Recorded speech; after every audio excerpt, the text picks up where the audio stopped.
নজর রাখবো এই মুহূর্তে খেলার খবরের দিকে। চ্যাম্পিয়ন্স ট্রফির ফাইনালে ভারত, তাও 25 বছর পর, এবং সেই সঙ্গে নাইরোবির বদলা কি এবার দুবাইতে নিতে পারবে ভারত? প্রশ্ন উঠতে শুরু করেছে। তারই মধ্যে রয়েছে আরো এক প্রশ্ন, যে বাজিমাত করতে কি স্ট্র্যাটেজি বা নিবে ভারত?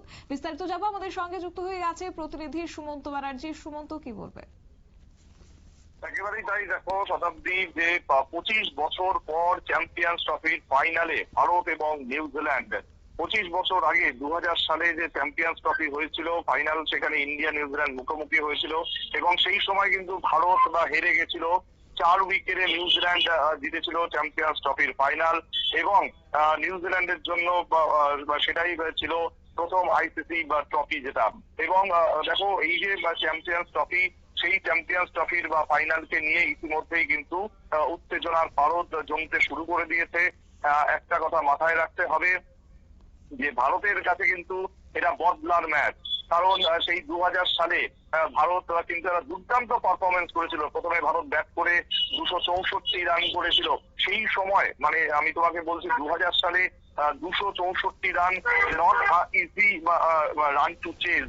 তো সেই সময় দাঁড়িয়ে যখন ভারত এত রান করার পরেও হেরে যায়, সেটাই কিন্তু এবার ভারতকে পাল্টা জবাব দিতে হবে। যদিও গ্রুপ পর্বে ভারত কিন্তু নিউজিল্যান্ডকে হারিয়েছিল এবছর চ্যাম্পিয়ন্স ট্রফিতে, কিন্তু সেই 2000 সালের চ্যাম্পিয়ন্স ট্রফির কথা নিশ্চয়ই ভারতের মাথায় থাকবে। এবং মাথায় রাখতে হবে যে সেই কিন্তু সৌরভ গাঙ্গুলী অধিনায়ক ছিলেন। তিনি কিন্তু দলের সর্বোচ্চ রান করেছিলেন, সেঞ্চুরি করেছিলেন, ঝকঝকে সেঞ্চুরি বলা যায়। এবং সচিন তেন্ডুলকার, তিনিও হাফ সেঞ্চুরি করেছিলেন। কিন্তু এই দুজন বাদে বাকিরা কিন্তু কেউ সেবার দাঁড়াতে পারেননি। এবং সেখানে নিউজিল্যান্ড বাজিমাত করে 49.4 ওভারে 265 রান তুলে জিতে নেয় চ্যাম্পিয়ন্স ট্রফি। কিন্তু এবার যেটা সেটা হলো ভারতের কাছে কিন্তু একটা আলাদা লড়াই। যে লড়াইতে কিন্তু মাথায় রাখতে হবে রোহিত শর্মা, বিরাট কোহলি, এই যে দুজন ক্রিকেটার প্রায় তারা ক্যারিয়ারের শেষ লগ্নে, এবং প্রবাবলি এটাই তাদের জীবনের হয়তো শেষ চ্যাম্পিয়ন্স ট্রফি। এবং সেই শেষ চ্যাম্পিয়ন্স ট্রফি খেলার আগে অবশ্যই ভারত কিন্তু খানিকটা হলেও এগিয়ে থাকবে। এর কারণটা হলো একটাই, যে ভারত গ্রুপ পর্বে নিউজিল্যান্ডকে হারিয়েছিল। কিন্তু এবার যদি শক্তির বিচার করা হয়, সেই শক্তির বিচারে কিন্তু ভারত এবং নিউজিল্যান্ডের মধ্যে যদি একেবারে শক্তির বিচার করা যায়, সেখানে কিন্তু দুজনের দলই কিন্তু বেশ শক্তিশালী বলা যেতে পারে, একেবারে সমান সমান। যদি স্পিন অ্যাটাকের কথা বলা হয়, যদি ভারতের কাছে যে সমস্ত কোয়ালিটি স্পিনাররা রয়েছেন, ঠিক সেরকম স্পিনারই কিন্তু রয়েছে নিউজিল্যান্ডের কাছেও। এবং যেটা আমরা ইতিমধ্যেই জানি যে নিউজিল্যান্ডের যিনি ক্যাপ্টেন মিচেল স্যান্টনার, তিনি কিন্তু একজন বাঁহাতি স্পিনার এবং তিনি কিন্তু এই টুর্নামেন্টে একটা সারা ভরে দিয়েছেন অলরেডি। এই পাশাপাশি যদি ফিল্ডিং এর কথা হয়, ভারতের কাছে হয়তো রবীন্দ্র জাদেজার রয়েছে, ভারতের কাছে হয়তো বিরাট কোহলির রয়েছে, ভারতের কাছে হয়তো অক্ষর প্যাটেল রয়েছে, কিন্তু নিউজিল্যান্ডের প্রত্যেকটা প্লেয়ার কিন্তু এবছরের চ্যাম্পিয়ন্স ট্রফিতে দুর্দান্ত ফিল্ডিং করেছে। নিউজিল্যান্ড এমনিতেই তাদের ফিল্ডিং এর জন্য ভীষণ বিখ্যাত। তার মধ্যে এবছরের যে টুর্নামেন্ট, সেখানেও কিন্তু নিউজিল্যান্ড ইতিমধ্যেই তাদের কাজ ছেড়ে রেখে দিয়েছে, অর্থাৎ একটা বার্তা। এবং মাথায় রাখতে হবে, গ্রুপ পর্বে এই বিরাট কোহলির ক্যাচ নিয়েছিলেন, পয়েন্টে যখন বিরাট কোহলির ক্যাচটা নিয়েছিলেন নিউজিল্যান্ডের ক্রিকেটার, সেটা কিন্তু এটা বলা যেতে পারে বাদ বাকি, যার সঙ্গে কিন্তু জন্টি রোডসের তুলনা করা হয়েছিল। এক সময় জন্টি রোডস, দক্ষিণ আফ্রিকার জন্টি রোড, তিনি সচিন তেন্ডুলকারের ক্যাচ নিয়ে একেবারে সংবাদ শিরোনামে চলে এসেছিলেন। সেই বিরাট কোহলির ক্যাচ নিয়েও কিন্তু এবার নিউজিল্যান্ডের ক্রিকেটারও একইভাবে সংবাদ শিরোনামে চলে আসেন। একেবারে বাজপাখির মতন তিনি কিন্তু ঝাঁপিয়ে পড়েছিলেন।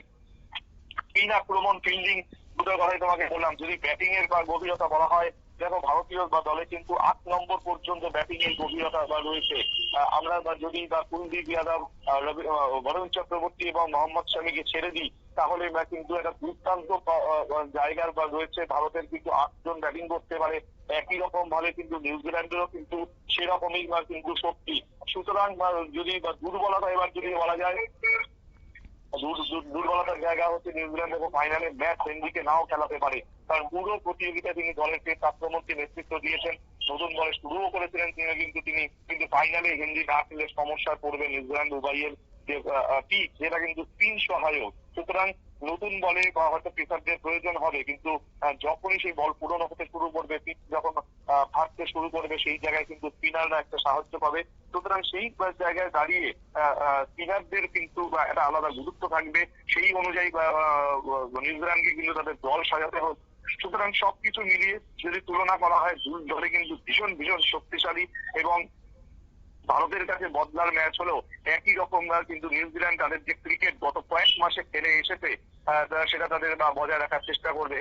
নিউজিল্যান্ডও গ্রুপ পর্বের যদি বদলা নিতে চাইবে, পাশাপাশি তারা আমরা মাথায় রাখতে হবে যে বর্ডার গাভাস্কার ট্রফির আগে বা নিউজিল্যান্ড যখন ভারত সফরে এসেছিল, সেই সময় কিন্তু ভারতকে একেবারে টেস্ট সিরিজে হারিয়ে একটা বড় জায়গা, বড় নাম বা বড় দাপাদাপি বলা যায় বিশ্ব ক্রিকেটে তাদের শুরু হয়ে গিয়েছিল। সুতরাং সেই জিনিসটাও কিন্তু এবার মাথায় রাখতে হবে। সবকিছু মিলিয়ে দুই দল তুল্যমূল্য বিচারে ভীষণ ভীষণ শক্তিশালী। জমজমাট লড়াই হবে রবিবাসরীয় দুপুরে, সেটা আর বলার অপেক্ষা রাখে না। শতাব্দী। একেবারেই ধন্যবাদ সুমন্ত। আপনারা শুনলেন, এবং 25 বছর আগে ছিলেন ক্রিস কেয়ার্নস এবং ক্রিস হ্যারিস, এবং এবার আছেন রাচিন রবীন্দ্র, মাইকেল ব্রেসওয়েল। ভারতীয় দলের 2000 সালের আইসিসি নকআউট দুর্দান্ত পারফরম্যান্স দেখিয়ে ফাইনালে পৌঁছে গিয়েছিল। অবশ্য ফাইনালেও জয়ের হাতের মুঠোয় মনে হচ্ছিল ভারতের, কিন্তু সেই সময়টাতে দুর্দান্ত পারফরম্যান্স দেখিয়ে কার্যত নিউজিল্যান্ডের হাতেই পৌঁছে যায় জয়ের মুকুট, এবং সেই সঙ্গেই এই বছরও কার্যত ফাইনালে পৌঁছে গেছে ভারত। যদিও সেক্ষেত্রে তার বিপক্ষ যে দল রয়েছে তাদেরও কিন্তু চমকপ্রদ পারফরম্যান্স ভারতীয় ক্রিকেটারদের কাছে কিছুটা হলেও চাপের রাখছে এই মুহূর্তে। তবে বিস্তারিত যাবো, আমাদের সঙ্গে যুক্ত হয়ে গেছে সাংবাদিক মণিময় রায়। মণিময় বাবু, আপনাকে প্রথমে নিউজ ভ্যানগার্ডে লাইভে স্বাগত। তবে এবার এই বছর কার্যত ভারত পৌঁছে গেছে ফাইনালে, এবং সেই সঙ্গে রবিবারই ফাইনাল। কতটা চাপের হতে চলেছে বিপক্ষ, যদি সেক্ষেত্রে ততটাই চ্যালেঞ্জিং হয়ে থাকে? না, ফাইনাল সবসময় একটা চ্যালেঞ্জিং হয়, এবং চ্যাম্পিয়ন্স ট্রফি হোক আর বিশ্বকাপই হোক, সেই সমস্ত জায়গায় সবসময় চ্যালেঞ্জিং থাকে। এটা মানে নতুন কিছু না। এবং ভারতীয় দলের সুবিধের আগে বলি যে ভারতীয় দল একটু অ্যাডভান্টেজে আছে। কে চ্যাম্পিয়ন হবে, কে জিতবে, আমি গণৎকার নই, পরিষ্কার বলে দিলাম যে আমি গণৎকার নই, আমি গুনতে টুনতে জানি না। তবে বিজ্ঞানসম্মত ভাবে যেটা বলি, ভারত একটু অ্যাডভান্টেজে আছে। সেটা কেমন? সে হচ্ছে এই দুবাইতে খেলার পরিপ্রেক্ষিতে প্রথম থেকে শেষ অব্দি, চ্যাম্পিয়ন্স ট্রফির ফাইনালে যাওয়া অব্দি ভারত কোনো ম্যাচ কিন্তু হারেনি, 1 নম্বর। 2 নম্বর হচ্ছে ভারত এই দুবাইতে একটি মাত্র আবহাওয়াতে নিজেদের অনেক বেশি সরগরম করে ফেলেছে, এটা একটা দিক। আর এছাড়া হচ্ছে লিগ ম্যাচে নিউজিল্যান্ডকে হারিয়ে দেওয়ার পরিপ্রেক্ষিতে ভারত একটু অ্যাডভান্টেজে আছে। এবং 4 নম্বর যেটা আমি বলছি, দু দলের ভেতরে ফারাক করে দেওয়ার মতো ভারতীয় দলের বোলিং এ একটা নতুন অস্ত্র যোগ হয়েছে, সেটা হচ্ছে বরুণ চক্রবর্তী। এই বরুণ চক্রবর্তীকে নিয়ে অনেক কথা বলা যেতে পারে, সে সময় নেই, কিন্তু এই জায়গায় দাঁড়িয়ে বলি দু দলের ভেতরে কিন্তু ফারাক করে দিতে পারেন এই বরুণ চক্রবর্তী। এছাড়া বুমরা না থাকার পরিপ্রেক্ষিতে শামি যে ফর্মে আছে এই মুহূর্তে, অসাধারণ ফর্মে রয়েছেন, এবং যে কোনো পিচে যে কোনো পরিস্থিতিতে তিনিও খেলার মোড় ঘুরিয়ে দিতে পারেন। উপরন্তু ব্যাটিং লাইন আপের ক্ষেত্রে ভারতের বিরাট কোহলি তার নিজের ফর্মে ফেরত চলে এসেছেন।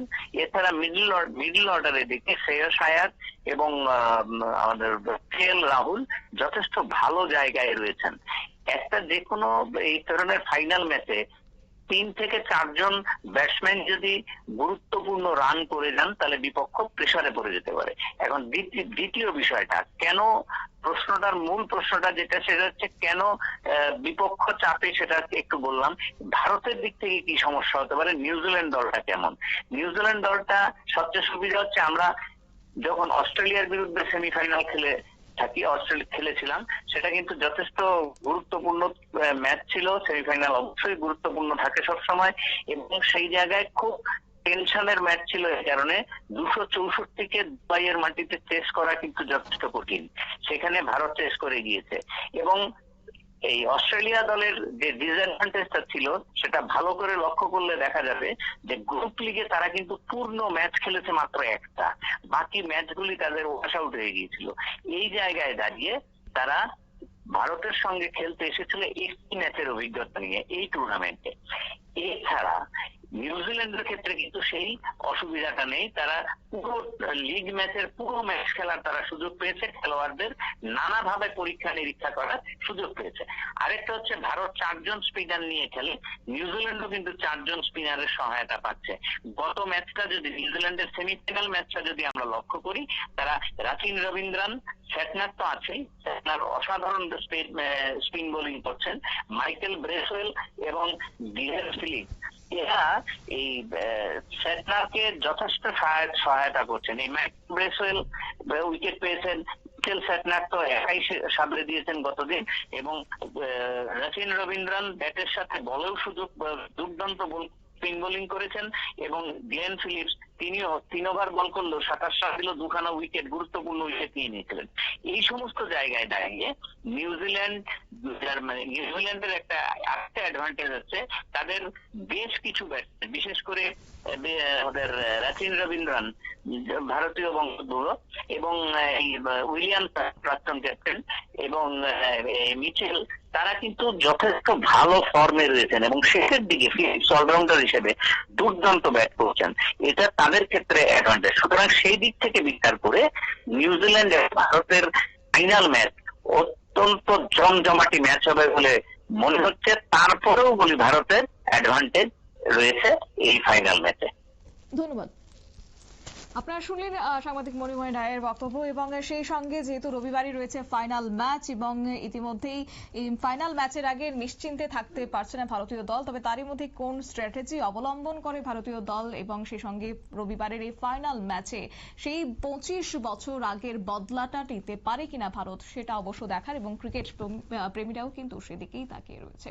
নিয়ে নিচ্ছি ছোট্ট একটি বিজ্ঞাপন বিরতির সঙ্গে থাকুন।